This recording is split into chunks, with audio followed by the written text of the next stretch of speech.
నమస్కారం సుధీర్ సార్. నమస్కారం. స్టూడెంట్స్‌లో ఎక్కువగా మనం చూసేదండి అంటే కొంతమంది స్టూడెంట్స్‌కి చాలా బాగా ప్రిపేర్ అవుతారు. అంటే బయట మాక్ టెస్ట్‌లో గనుక చూసుకుంటే చాలా బాగా పర్ఫార్మ్ చేస్తారు. But when it comes to main exams చాలామంది స్టూడెంట్స్ ఫెయిల్ అయిపోయి వీక్ అయిపోతూ ఉంటారు.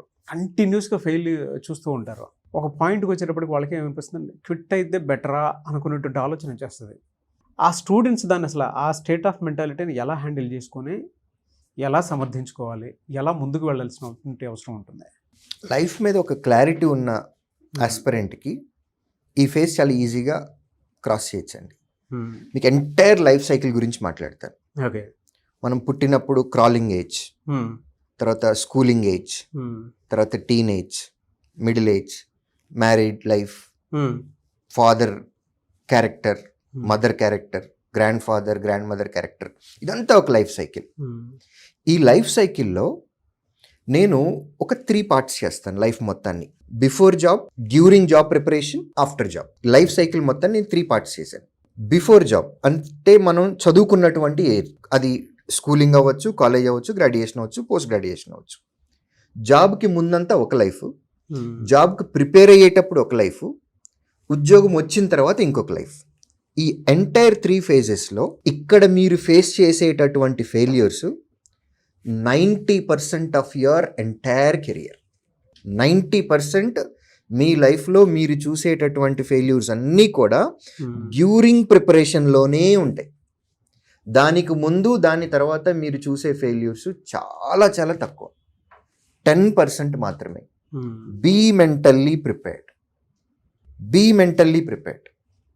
మీరు ఎవరైతే ఉద్యోగం కోసం ప్రిపేర్ అవుతూ ఉన్నటువంటి స్టూడెంట్స్ ఉన్నారో, యంగ్ పీపుల్, లైఫ్లో మీరు ఇంకా ఎప్పుడూ చూసినటువంటి కంటే ఎక్కువ ఎప్పుడు చూడనటువంటి ఫెయిల్యూర్స్ అన్నీ ఈ ప్రిపరేషన్ టైం పీరియడ్లో మీరు చూడబోతున్నారు. ఓకే. ఒక ఐరన్ రాడ్ను కూడా ఒక షేప్లోకి తీసుకురావాలి అని అంటే ఎర్రగా కాల్చి హమాలి సుత్తితోటి కొట్టితే కానీ ఒక షేప్లోకి రాదు. ఎగ్జాక్ట్గా మీరు అదే ఫేజ్లో ఉన్నారు. ప్రతి దానిలో నుంచి మనం ఇప్పుడు నేర్చుకోవాలి. మీకు డిఫరెన్స్ చెప్తాను నాగరాజు గారు. అంటే ఇది నేనేమి భయపెట్టడానికి చెప్పడం లేదు, it's fact. Okay sir. Okay. మీరు స్కూలింగ్లో కానీ, కాలేజీలో కానీ, గ్రాడ్యుయేషన్లో కానీ ఎగ్జామ్ రాశారు అని అనుకుందాం. ఒక యూనివర్సిటీలో ఎగ్జామ్ రాసినటువంటి స్టూడెంట్స్లో 97%, 98% పాస్ పర్సంటేజ్ ఉంటుంది యూనివర్సిటీకి. హార్డ్లీ 2% ఫెయిల్యూర్ పర్సంటేజ్ ఉంటుంది. యూనివర్సిటీలో జరిగేది ఇదే. అందుకే మనందరం అన్నీ పాస్ అయ్యి వచ్చేసాం. వీడియో చూస్తున్నటువంటి స్టూడెంట్స్ కూడా కాలేజెస్లోను, యూనివర్సిటీలోను వాళ్ళు రాసిన ఎగ్జామ్స్ అన్నీ పాస్ అయ్యి వచ్చేసారు. ఎందుకు? వాళ్ళు 97, 98% పాస్ పీపుల్ ఎవరైతే ఉన్నారో ఆ కేటగిరీలో ఉన్నారు. బట్ ఇప్పుడు రాస్తుంది కాంపిటేటివ్ ఎగ్జామ్. కాంపిటేటివ్ ఎగ్జామ్ అంటే ఒక పోస్టు ఒకళ్ళకే ఇవ్వాలి. మళ్ళీ దీనిలో బోల్డ్ అన్ని రూల్స్ అండ్ రెగ్యులేషన్స్ ఉన్నాయి. క్లర్కల్ అయితేనేమో స్టేట్ లెవెల్ సెగ్రిగేషను, ఒకవేళ స్టేట్ గవర్నమెంట్కి వస్తేనేమో డిస్ట్రిక్ట్ ఇవ్వాలి, రోస్టర్ విధానం ఉంది, రిజర్వేషన్ కేటగిరీస్ ఉన్నాయి, ఏజ్ రిలాక్సేషన్స్ ఉన్నాయి. ఇవన్నీ కాన్స్టిట్యూషనల్ రూల్స్.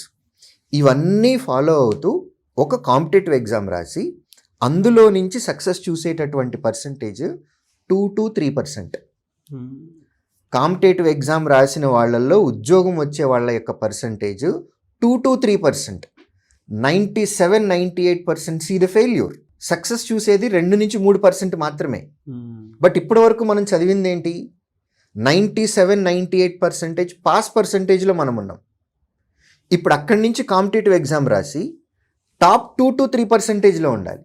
సో సక్సెస్ అవ్వటానికి ప్రాబబిలిటీ చాలా తక్కువ, ఫెయిల్యూర్ అవ్వటానికే ప్రాబబిలిటీ ఎక్కువ.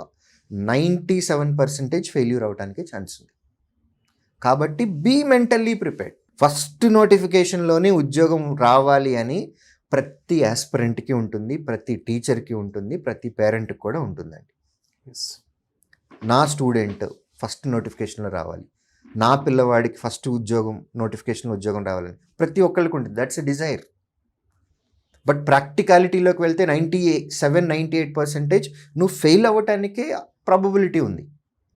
కాబట్టి దాన్ని ముందు నుంచే ప్రిపేర్డ్ అయిపోవాలి మైండ్. నాకు ఫెయిల్యూర్ రావటానికే ఎక్కువ ఛాన్సెస్ ఉన్నాయి. ఫైన్, వస్తుంది. ఫెయిల్యూర్ వచ్చినప్పుడు ఏం చేయాలి? డిమోటివేట్ అవ్వకూడదు, వెనక్కి చూపకూడదు.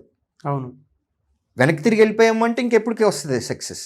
ఎప్పటికీ రాదు. లైఫ్లో ప్రాబ్లమ్స్ వస్తున్నాయి, ముందే తెలుసు, ధైర్యంగా ఫేస్ చేయాలి. కాంపిటేటివ్ ఎగ్జామ్లో ఎలా ఫేస్ చేయాలి? ఫెయిల్యూర్ చూసాము, దేనివల్ల పోయింది? టైం మేనేజ్మెంట్ లేకపోయిందా? అలా అయితే నువ్వు ఎక్కువ ప్రాక్టీస్ చేయాలి. సెక్షనల్ కట్ ఆఫ్స్ కూడా ఉన్నాయి, అన్నిటిలోనూ బాగా వచ్చాయి. ఇంగ్లీష్లో మార్కులు రాలేదా? అందువల్లే పోయిందా?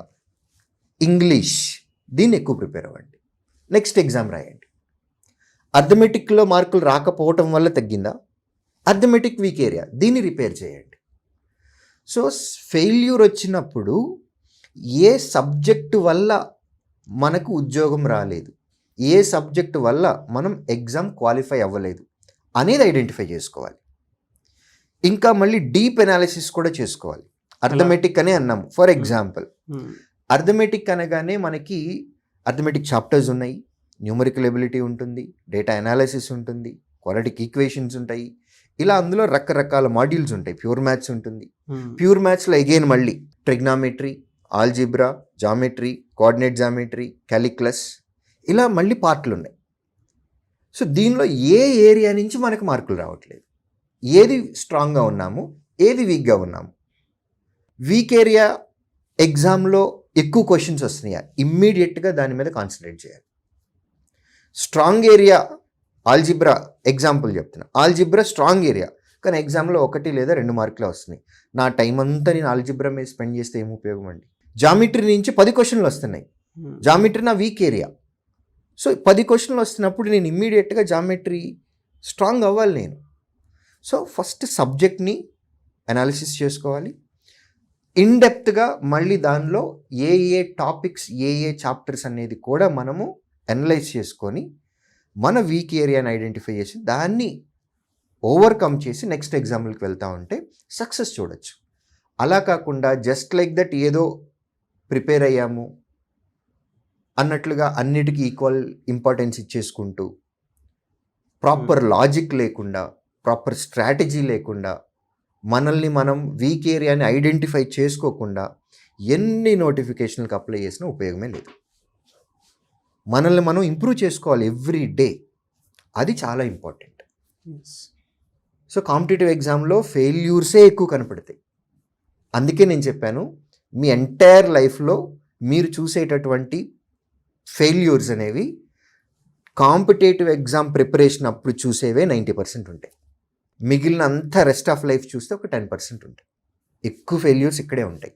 అవమానాలు కానివ్వండి, ఫెయిల్యూర్స్ కానివ్వండి, ఇలా అన్నీ కూడా మీకు ఇప్పుడు ఇది ఒక పెద్ద పరీక్ష లాంటిది లైఫ్లో.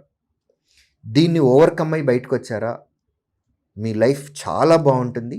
మీ ఒక్కళ్ళ లైఫే కాదు, మీ ఎంటైర్ జనరేషన్, మీ ఫ్యామిలీ జనరేషన్, మీ ఫ్యామిలీ ట్రీ మొత్తము మీ ఒక్కళ్ళ వల్ల మారిపోతుంది. ఒక ఫ్యామిలీ జనరేషన్స్లో ఒక్క పర్సన్ చాలండి, కనీసం 5 జనరేషన్లు మార్చేస్తారు. మనం ఈ కాంపిటేటివ్ ఎగ్జామ్ ప్రిపరేషన్ అనే పీరియడ్ని కనుక చాలా టాక్ట్ఫుల్గా మనం ప్లాన్డ్గా కనుక ఎగ్జిక్యూట్ చేయగలిగినట్లయితే, మంచి ఉద్యోగం తెచ్చుకున్నట్లయితే, మీ ఫ్యామిలీ తలరాత మొత్తం మారిపోతుంది. మీ ఒక్కళ్ళదే కాదు, 5 జనరేషన్లు మారిపోతుంది. అంటే మోటివేషన్ ఉంది, ఇన్ఫర్మేషన్ కూడా ఉంది, lot of information. Thank you అండి, thank you so much Sudheer sir. Thank you.